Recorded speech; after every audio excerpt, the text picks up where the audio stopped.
Hierdie is Landbou Weekblad se weerwenoot video vir Breerivier. En kort, humiditeit bereik hoogtepunte teen 100%. Risiko vir swamdruk is hoog. Hier is die besonderhede.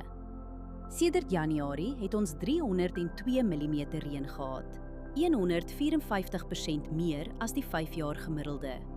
Groeigraad daar sedert Januarie staan op 1342.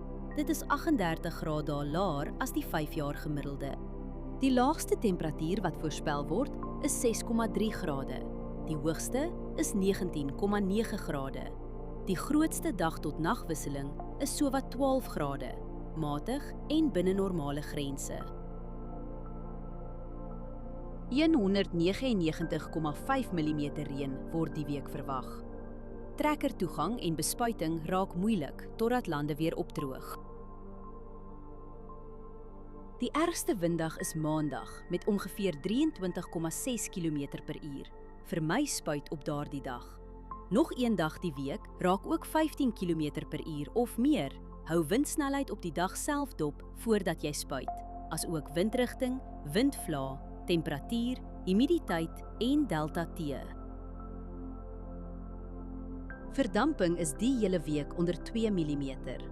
Oorbesproeiing in die soort toestande hou risiko in vir wortelsiektes.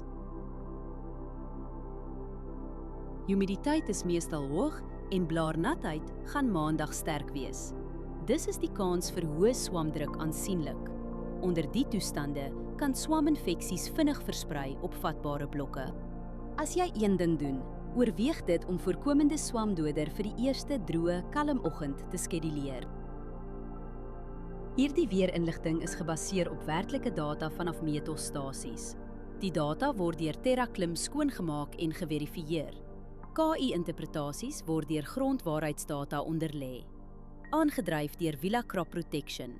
Hierdie verslag is met die hulp van kunsmatige intelligensie gegenereer en is nie professionele advies nie. Ga na weather.villacrop.co.za en kies die weerverslag vir jou streep.